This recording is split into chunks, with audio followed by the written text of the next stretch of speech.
Now we're going to have a change to the order of the agenda and move item 7 on housing and health up to now, because Jackie has a presentation and also it fits in, it goes on quite well with some of the other items. So we thought we'd kick off with that one. So, okay, thank you. Can you all hear me if I stay seated, or would you rather I stood up? No, everyone hears me? Great. It's item 8. So, yes, the paper is actually... If you further to my email, there was, I put the questions too high up in the agenda, so we've moved that down, and it's housing and health. some of us have our items numbered differently from the others, but we'll call them by their titles, then we'll know where we are. So housing and health. Okay. So we brought this paper at the request of the chairman to actually have a look, because the link between housing and decent, good quality housing and good health outcomes, and indeed the budget, the cost of poor housing in terms of the NHS, has become a very hot topic in the last year or two.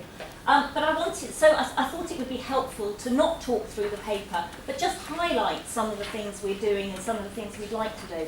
But first of all, some of you may recognise that this is Nye Bevan, who is well known as being the architect of the NHS.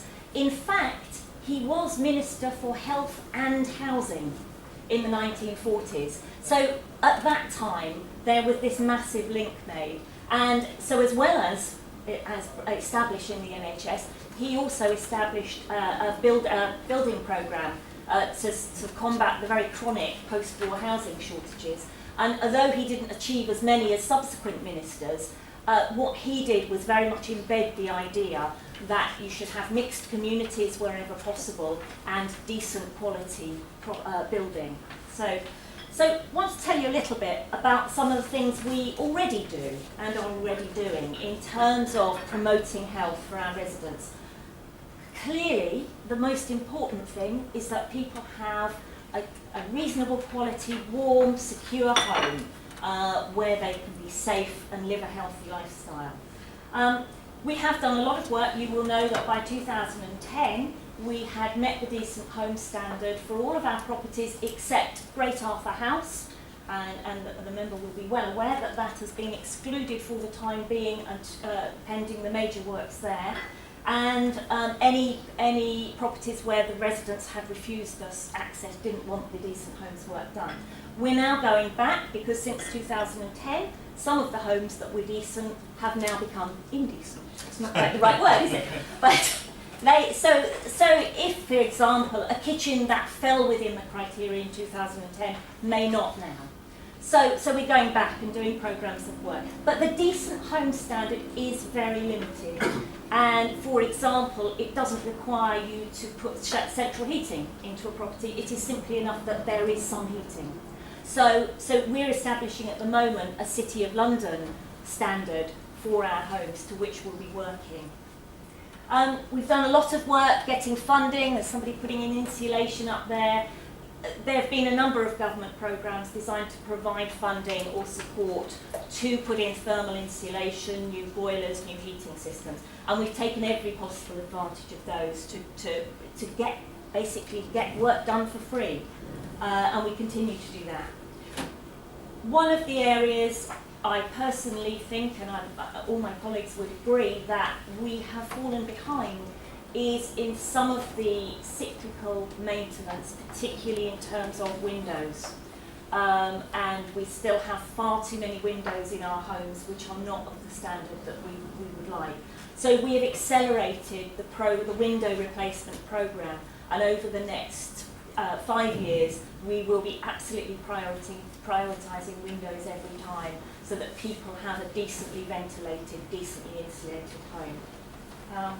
We're taking opportunities, as you will know, wherever we can, to install thermal protection measures as part of bigger projects. So I've mentioned Great Arthur House, Middlesex Street residents of Petticoat Tower had triple glazing installed some years ago. So everywhere we're doing some kind of development, we look across the piece and think, can we do better? And we have a programme of installing new door entry systems to improve security on our estate. You see a door entry system there, but we're also looking at improving lighting everywhere and consulting with residents on CCTV.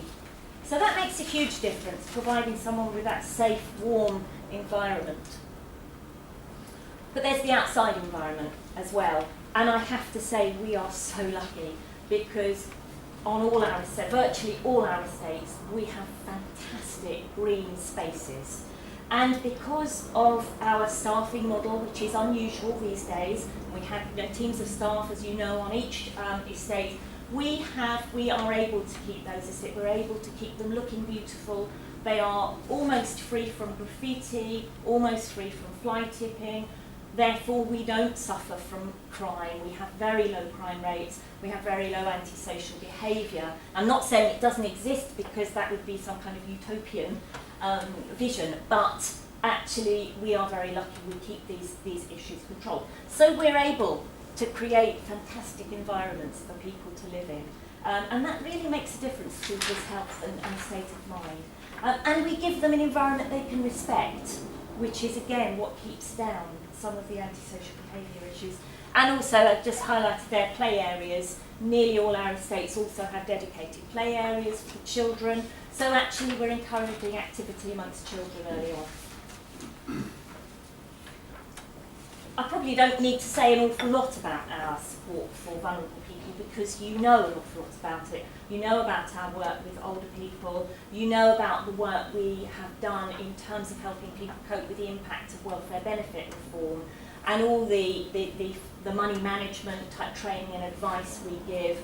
And for October's Grand Committee, we have a speaker coming from the National Illegal Money Lending Team to talk about the work we've been doing with her on our estates to help people identify and combat loan sharks.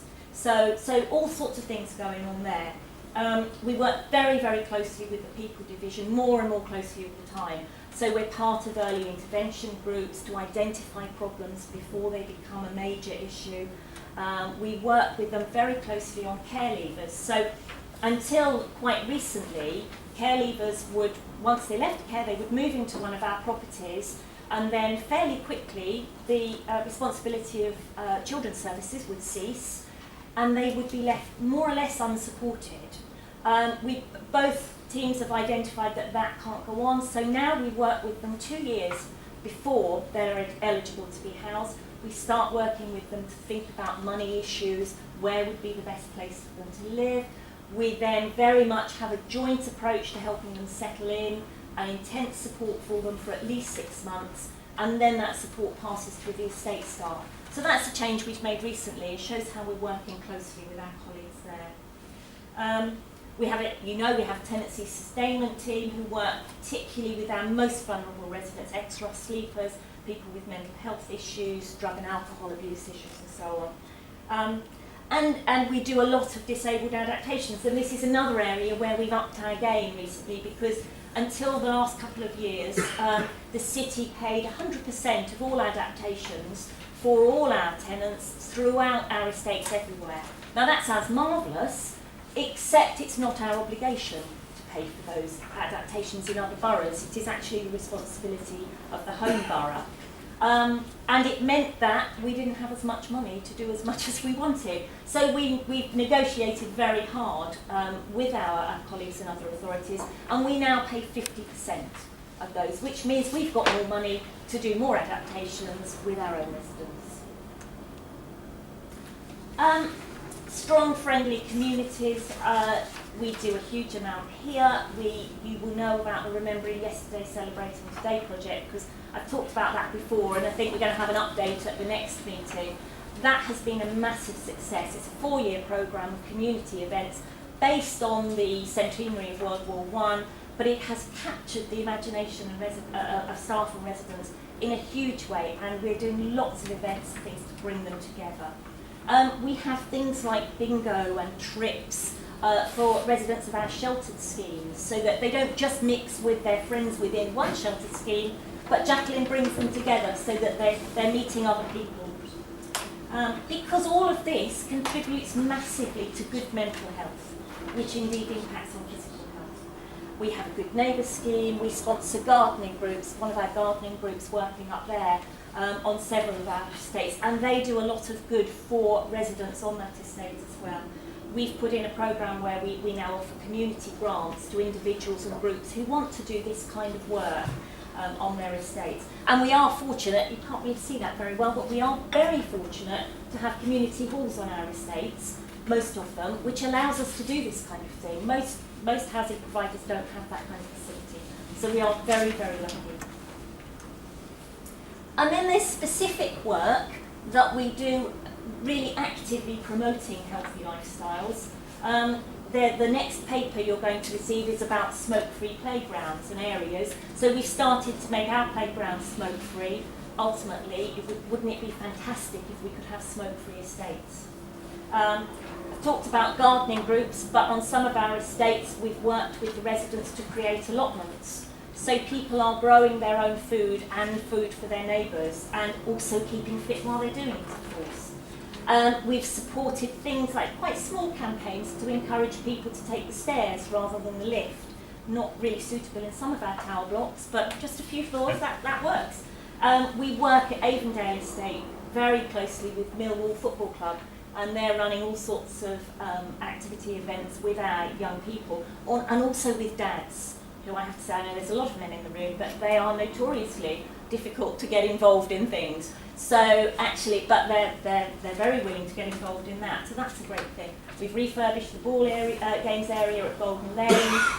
And we do lots of things. We're just about to enter into an arrangement, again on Avondale Estate, with the Living Streets project. And this it just encourages people to walk around their local area.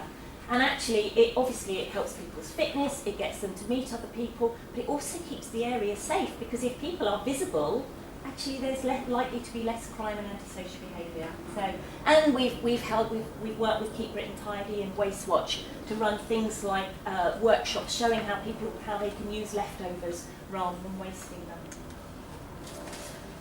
So what else can we do? There's a lot of things in the report. I know, aren't these fantastic? Aren't they fantastic? So there's lots of things we can do. A lot of them are mentioned in the report. I just wanted to pull a few out. This idea of outdoor gyms we are really keen on. And in fact, ADE has just agreed yesterday to some funding so that we can look across our estates, identify opportunities for installing green gyms, looking at what the costs would be, how we would maintain them and so on, because I really think we've got all these green spaces, how wonderful to put equipment in for local people to use. We need to crack on with our asset management plan and replace those windows and all those things that need doing so badly. We'll be continuing with Remembering Yesterday, Celebrating Today. Later on, you've got a report coming on with proposals on how we will look to house and support older people in our communities in the future. We've extended the Good Neighbour scheme. We're about to take on something with Department of Built Environment called Snow Friends. So our good neighbours will also sign up to keeping an eye on older neighbours when it snows, which is a big thing. Lots and lots of, we want to extend smoke-free zones, train our staff in health issues, and a vision I have is to make every one of our estates dementia-friendly areas, so that actually when you live on one of our estates, you can feel supported. So as you know, I'm always very proud of everything we do, but it's always great to know that there are lots and lots of things we can do in the future as well. So, very happy to take any questions. The author of the report, I was expecting to be here, but she's not been able to attend, but I'll do what I can to answer any detailed questions. Thank you. Thank you, Jackie. Is there any questions for us? Yes, Chairman, I mean, some of our most important partners are the home boroughs where our flats are, and I wonder how good relationships are with them. I mean, I see on page 34, paragraph 5, and it says that if people have suitable equipment at home, you can save them having accidents and falls and all the rest of it. But that, again, is not our responsibility directly. And so I just wonder if you can develop that a little bit about how good our relationships are with the boroughs. Yeah, on the whole, very good. But there is a tendency for them to think, well, they're the city, they can pay for everything, and we did. I alluded to some quite intense debates we had when we said, well, actually, we don't have to pay anything, in fact, towards adaptations in other boroughs. That took some time to have all those conversations and to get every borough on board. But actually they are now, because they recognise that we are still paying 50% of something that we could insist they pay for. But they are our tenants. It's really important to us that we look after them and provide what we can. So we're happy to pay that 50%. But yes, that's working very well now with the other boroughs, actually, getting them to help with that. Good, thank you. As the Deputy Chairman, anything to add from the Health and Wellbeing Board's perspective? Thank you, Chairman. Yeah, I mean, I'd like this report to come to Health and Wellbeing for information, because that would be very good. And I think as well that picking up on the Chairman Community Insurance Services Board, it should also go to the Health and Wellbeing Boards of the boroughs where we have housing estates, because A, it may encourage them, B, it shows that we're taking it seriously.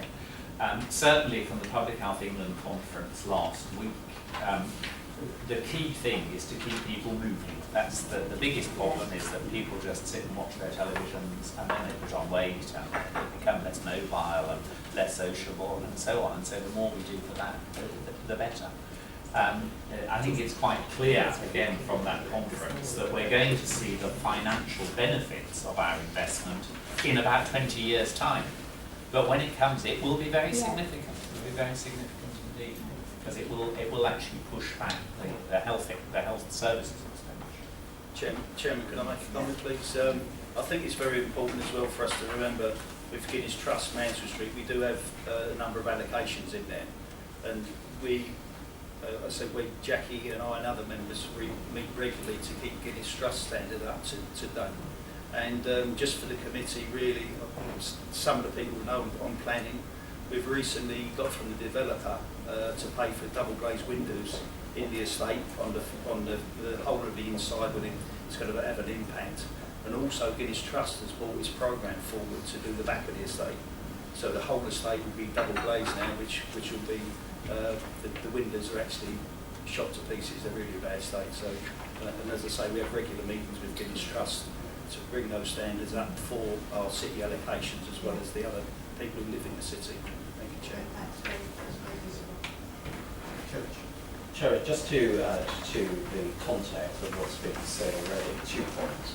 I think the links between the older people's strategy, bearing in mind the shift in terms of strategy, is really to support older people to live in their own homes, as opposed to being carried away from their own homes. What Jack has been able to set out is that if we get this right, going back to what the Chairman of Health and Wellbeing Board said, the potential of actually having good homes for struggling older people is actually a savings to the state. This is their own environment, they like to live at home.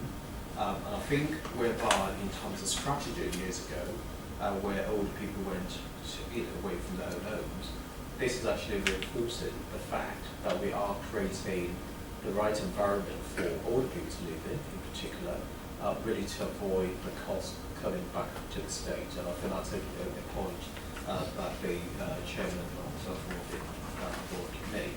The second thing is really to echo Jackie's point, that we recognise that the work we're doing on the window replacement, in terms of the strategy, is actually one that we continue to drive forward. And I recognise that, yes, there was a gap, and I think through the asset strategy, whilst we're focusing on all the windows, is again our own recognition to address the fundamental issue around the health of our residents. And I think we'll be coming back at some stage again to give a sense of where we are with that.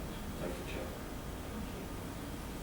Yeah, I think the other thing, and it's to overlap with other items on the agenda, the report makes, is just how important it is that we build lifetime homes. I mean, I think the case was made first, I remember Roundtree doing it about 25 years ago, that in fact the difference in cost at the point of building is zilch, whereas to adapt, as we've been hearing, is actually very expensive. So I think this, needs underlining in any new developments. whatever size. Thank you. And I think that discussion certainly demonstrates it was how very much this paper does feed into everything else on the agenda. Absolutely. So it was Yes, good to yeah. have it at Yeah. the top.